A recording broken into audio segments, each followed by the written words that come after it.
영하 5도의 초겨울 서울역 앞 골목은 아직 밤과 아침이 싸우는 시간입니다. 하늘은 먹비치고 길 위엔 하얀 입김이 겹겹이 쌓입니다.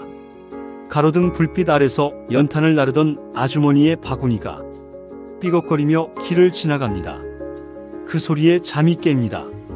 저는 18, 머리를 짧게 민 민머리 소년입니다. 눈을 뜨면 가장 먼저 확인하는 건 손가락의 감각입니다. 전날 얼었던 손이 움직이는지, 오늘도 구두를 닦을 수 있을지. 그게 하루의 시작이었습니다. 방은 작고 공기는 차갑습니다. 방 안에는 난로가 없습니다. 불은 부엌에서만 피웁니다. 부엌 연탄의 냄새가 벽을 타고 스며들면 그걸로 오늘도 하루가 시작된 걸 알았습니다. 문을 열면 골목은 고요했습니다. 길모퉁이에 쌓인 얼음 물통 위로 신문 배달 오토바이가 지나가며 흙먼지를 일으켰습니다. 철제 구두통을 어깨에 메고 저는 무거운 발걸음을 옮겼습니다. 나무 손잡이가 어깨를 눌렀지만 그 무게가 제 전부였습니다. 서울역으로 향하는 사람들의 발소리가 들립니다. 어디론가 가는 사람들, 누군가는 가족을, 누군가는 일터를 향해. 그들 틈에서 저는 자리를 폈습니다. 닦아드릴까요? 입김이 허공에 피어올랐습니다. 대답 대신 구두 한 짝이 제 앞에 놓였습니다. 저는 말없이 손수건을 펼쳤습니다. 솔질은 빠르게, 닦음은 천천히. 얼어붙은 손가락이 구두의 곡선을 따라 움직일 때마다 제 마음에도 불이 붙었습니다. 해가 완전히 뜨기 전에 거리, 차가운 공기 속에서 솔질 소리만 또박또박 울렸습니다. 닦고 닦고 또 닦았습니다. 그 빛이 제 하루의 증거였습니다. 얼마냐? 20원입니다. 그 한마디가 제 자존심의 무게였습니다. 사람들은 대개 말없이 동전을 던졌고 그 동전이 손바닥에 떨어질 때의 소리가 제 귀에는 노래처럼 들렸습니다. 손끝은 얼고 허기짐은 목구멍까지 차올랐지만 그때마다 저는 생각했습니다. 오늘 20원을 벌면 내일을 살 수 있다고. 내일이 오면 또 닦을 수 있다고. 서울역 시계가 6시를 가리킬 때면 동쪽 하늘이 조금 밝아졌습니다. 출근 버스가 길게 줄을 이루고 사람들이 서둘러 올라탔습니다. 버스 창가에 기대어 있던 여공들의 얼굴에는 졸음과 피로가 섞여 있었습니다. 그 얼굴들을 바라보며 저는 생각했습니다. 나보다 어린 그들도 나처럼 새벽에 깨어 있구나. 20원짜리 구두를 닦으며 저는 세상을 배웠습니다. 눈치와 예의, 그리고 생존의 법칙을. 사람들이 지나가면 먼지가 날리고 바람이 불고 그 모든 것이 제 교과서였습니다. 손에 쥔 솔이 낡아가고 구두약이 바닥을 드러내면 저는 괜히 그 통을 닦아 다시 닫았습니다. 빈 통이라도 반짝이게 닦으면 마음이 조금은 편해졌습니다. 얘야 손 시리겠다. 지나가던 아주머니가 따뜻한 보리차 한 컵을 건넸습니다. 그 보리차의 김이 제 눈앞을 흐리게 했습니다. 고맙습니다. 짧게 인사하고 고개를 숙였지만 그 순간만큼은 세상 모든 부자가 된 기분이었습니다. 해가 완전히 떠오르자 서울역의 그림자가 길게 늘어졌습니다. 그림자 위에 앉은 제 모습이 한낮보다 더 선명하게 느껴졌습니다. 찬 바람이 볼을 스치고 기차가 플랫폼을 떠날 때마다 오늘도 살아야지. 그 한마디가 저절로 속에서 흘러나왔습니다. 이른 아침의 햇살은 차갑지만 그 속에서 반짝이는 구두의 광택만큼은 누구보다 따뜻했습니다. 저는 그 빛을 보며 또 하나의 하루가 시작되었다는 걸 알았습니다. 해가 중천으로 오르면 서울역 앞 골목은 조금씩 살아납니다. 부엌에서 피운 연탄 연기가 2층 다세대의 창문 사이로 흘러나오고 국화빵 굽는 냄새가 찬 공기를 따뜻하게 덮습니다. 길모퉁이 신문가게에서는 소년이 해진 장갑을 낀 손으로 신문을 묶고 버스 안내양들이 커피 한 잔을 나눠 마십니다.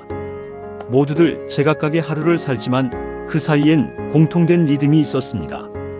바로 견디는 하루라는 이름의 리듬이었습니다.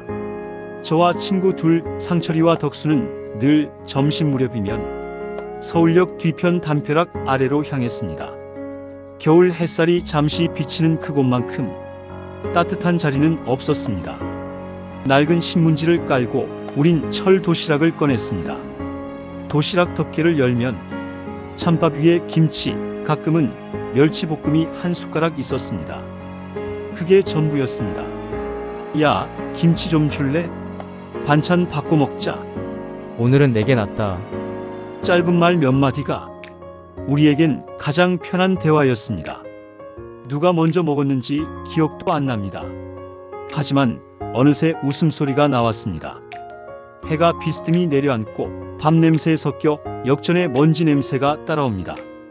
기차가 지나가면 바람이 불고 그 바람이 밥 위로 지나가도 우린 신경 쓰지 않았습니다. 점심시간은 짧고 조용했습니다. 누군가는 입안 가득 밥을 넣고 고개를 숙였고 누군가는 젓가락을 놓고 하늘을 멍하니 바라봤습니다. 그때마다 저는 생각했습니다. 왜 우린 이렇게 어린 나이에 밥 걱정을 해야 할까? 하지만 그런 생각은 오래가지 않았습니다. 배가 고프면 철학은 사치니까요. 순철아, 오늘은 몇 켤레 닦았냐? 3켤레 아직 멀었어. 나는 2켤레. 손이 얼어서 안 닦여. 그래도 해야지. 내일 밥 먹으려면. 그 말은 누가 시킨 것도 아닌데 자연스레 나오는 주문 같았습니다. 우리 셋은 서로를 격려하는 대신 현실을 되뇌며 버텼습니다.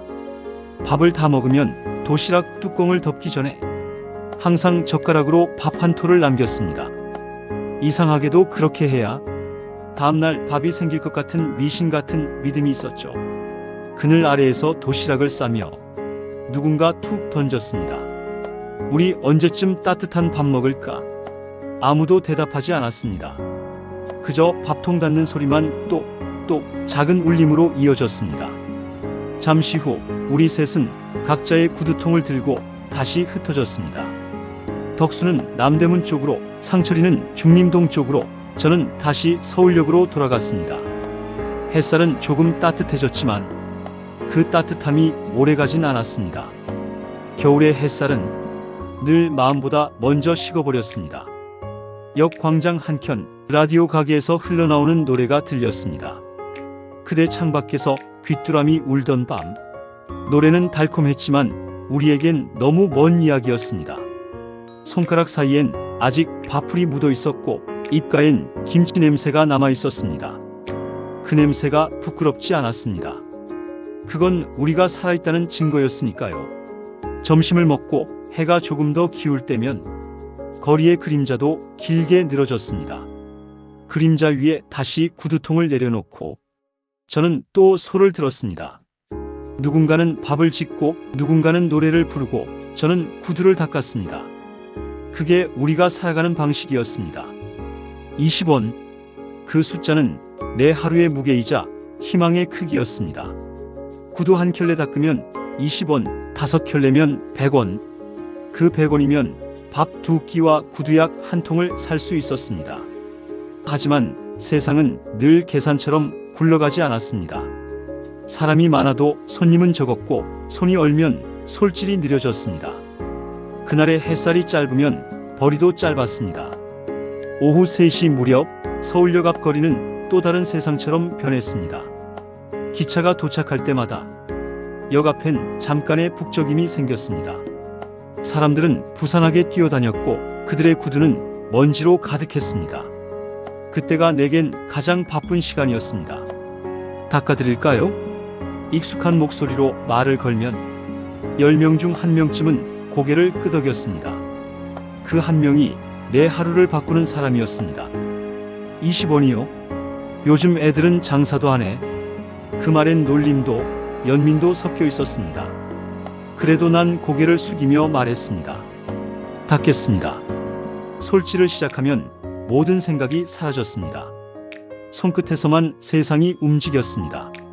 솔의 리듬이 빨라질수록 내 안의 두려움이 조금씩 사라졌습니다. 어떤 날은 좋은 손님도 있었습니다. 얘야, 수고했다.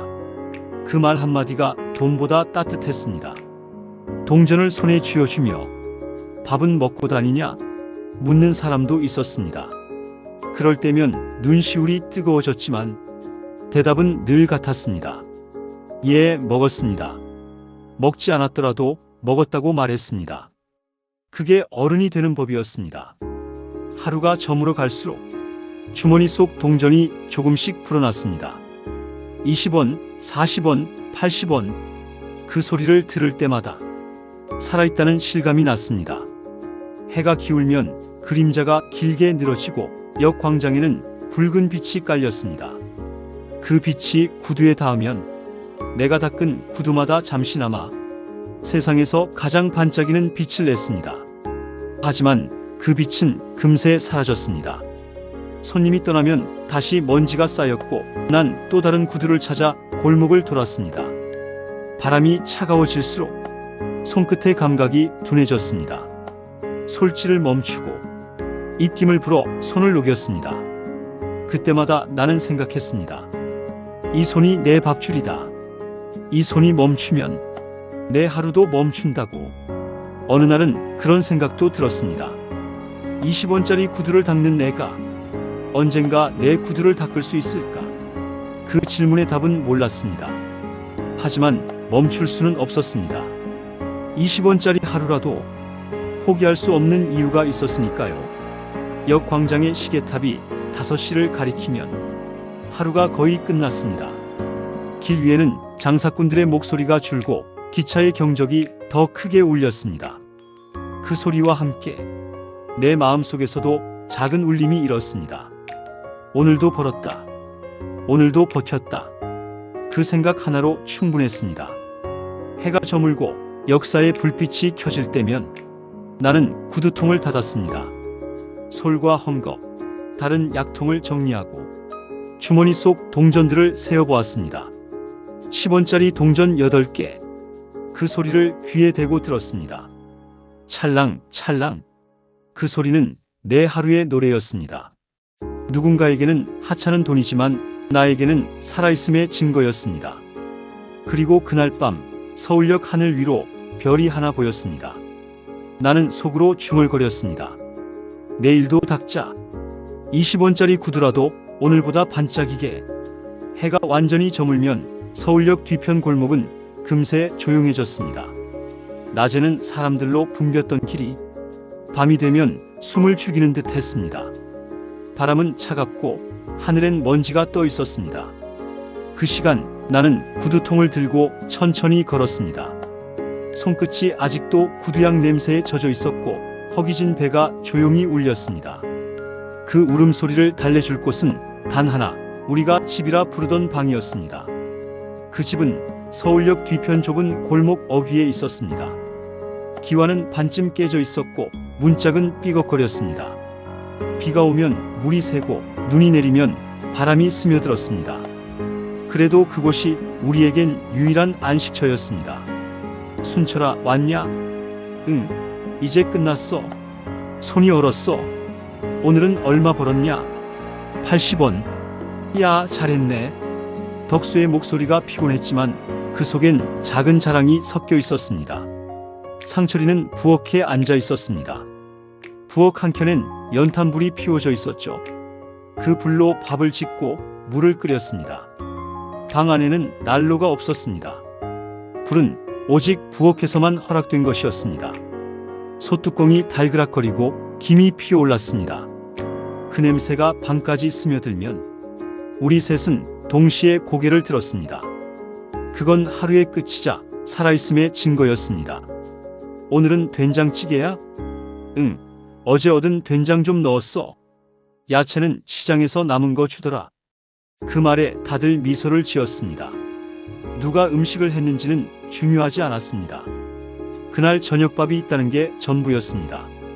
밥이 되면 우린 낡은 양은 그릇에 밥을 퍼서 방 안으로 가져왔습니다. 3명이 둥글게 앉아 뜨거운 밥을 나눠 먹었습니다. 찬밥에 된장 한 숟갈만 있어도 그 맛은 세상에서 제일 좋았습니다. 내일은 눈 온대. 그래도 해야지. 그럼 우리 손이 멈추면 밥도 멈춰. 그 말에 다들 고개를 끄덕였습니다. 그건 우리끼리의 약속이자 서로의 믿음이었습니다. 밥을 다 먹고 나면 누군가는 구두소를 손질하고 누군가는 다른 헝겊을 씻었습니다. 우리는 내일의 도구를 정리하면서 오늘을 마무리했습니다. 부엌의 연탄불은 서서히 꺼져가고 방 안엔 희미한 달빛이 들어왔습니다. 라디오에서 낮은 목소리가 흘러나왔습니다. 청취자 여러분, 오늘도 수고 많으셨습니다. 그 목소리가 어쩐지 우리에게 직접 건네는 인사처럼 느껴졌습니다. 3명의 소년이 낡은 이불 아래 누웠습니다. 그중 1명은 민머리인 나, 다른 2명은 짧은 머리의 친구들이었습니다. 이불은 낡고 얇았지만 우리의 체온은 그보다 따뜻했습니다. 야, 내년에는 뭐 하고 싶냐? 글쎄, 나중엔 구두방 하나 차리고 싶어. 좋다. 그러면 나도 거기서 일할게. 진짜지? 진짜지? 우린 그렇게 웃으며 잠이 들었습니다. 그 약속이 이루어질지 몰랐지만 그 꿈 하나로 마음은 부자가 됐습니다. 바깥에서는 개 짖는 소리와 기차의 기적 소리가 번갈아 들려왔습니다. 그 소리들이 섞여 밤은 깊어지고 공기는 점점 차가워졌습니다. 하지만 우리는 이불을 꼭 덮고 서로의 숨소리를 들으며 잠이 들었습니다. 그날 밤 서울역 뒤편의 작은 집은 누구에게도 보이지 않았지만 우리 셋에게는 세상에서 가장 따뜻한 집이었습니다. 밤은 길었습니다. 방 안의 공기가 식고 창문 틈으로 찬바람이 스며들었습니다.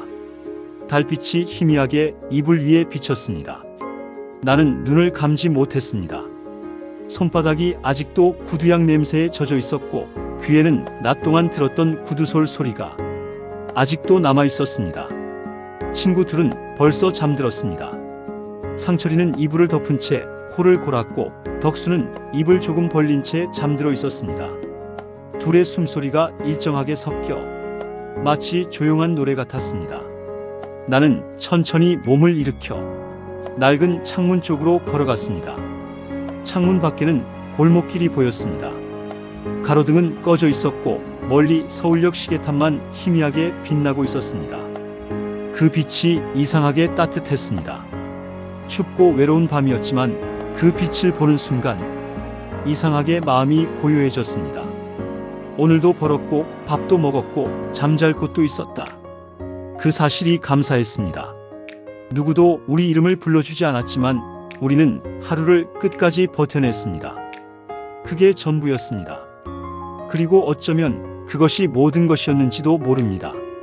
창문을 닫고 돌아서니 부엌 쪽에서 연탄 냄새가 희미하게 올라왔습니다. 불이 거의 꺼져 있었지만 그 잔열이 방 안 공기를 조금 덮여주고 있었습니다. 나는 이불로 돌아와 천천히 몸을 눕혔습니다. 눈을 감으려다 문득 낮에 길에서 보았던 어떤 남자가 떠올랐습니다. 말쑥한 양복 차림에 구두는 반짝거렸습니다. 그 구두를 닦으며 나는 그 사람의 눈을 살짝 봤습니다. 피곤해 보였지만 어딘가 여유로운 눈빛이었습니다. 그 눈빛을 보며 나도 언젠가 저런 눈빛을 가질 수 있을까 생각했습니다. 그 사람은 구두를 맡기며 20원 대신 50원을 주었습니다. 남는 걸로 따뜻한 거 먹어. 그 말 한마디가 온종일 내 마음에 남았습니다. 아마 그는 금세 잊었겠지만 그 50원은 내겐 기적 같은 돈이었습니다. 그 돈으로 저녁밥에 된장을 조금 더 넣을 수 있었고 덕수의 해진 장갑도 새로 살 수 있었습니다. 세상은 그렇게 작은 온기로 굴러갔습니다. 누군가에겐 아무것도 아닌 친절이, 누군가에겐 내일을 버티게 하는 힘이 되었습니다. 나는 천천히 눈을 감았습니다. 그리고 속으로 중얼거렸습니다. 내일은 더 닦자. 오늘보다 반짝이게, 조금만 더 따뜻하게. 잠시 후 방 안은 완전히 고요해졌습니다. 밖에서는 바람이 지나가며 낙엽을 흩날리고 멀리 기차의 경적이 울렸습니다. 뿌우, 그 소리가 파도처럼 들려왔습니다. 새벽은 그렇게 다가왔습니다. 하늘이 조금씩 푸르게 물들고 달빛이 사라질 즈음 부엌 쪽에서 상철이의 기침 소리가 들렸습니다. 일어나야겠다. 그 한마디에 덕수가 몸을 뒤척였고 나도 눈을 떴습니다. 하루는 그렇게 다시 시작되었습니다. 어제와 같은 골목, 어제와 같은 하늘, 어제와 같은 구두통. 하지만 이상하게도 그날의 새벽 공기는 조금 다르게 느껴졌습니다. 그 차가운 공기 속에 어딘가 따뜻한 기운이 섞여 있었습니다. 아마도 어제 그 남자가 건넨 50원의 온기였을 겁니다. 우리는 다시 구두통을 들고 길을 나섰습니다. 숨을 내쉴 때마다 흰 김이 피어올랐습니다. 그 김이 햇살에 닿으며 순간 반짝였습니다. 그 반짝임이 마치 우리의 내일 같았습니다. 누군가의 구두를 닦기 위해 걷는 길, 그 길 끝엔 언제나 빛이 있었습니다. 우리가 닦은 구두에 잠시 비쳤던 그 빛처럼. 그리고 나는 속으로 다짐했습니다. 언젠가 내 구두도 반짝이게 닦겠다. 20원이든 50원이든 나는 내 하루를 닦는다. 그때 서울역 위로 첫 햇살이 떨어졌습니다. 그 빛은 차가운 겨울 공기 속에서도 참 따뜻했습니다. 그게 우리의 내일이었습니다.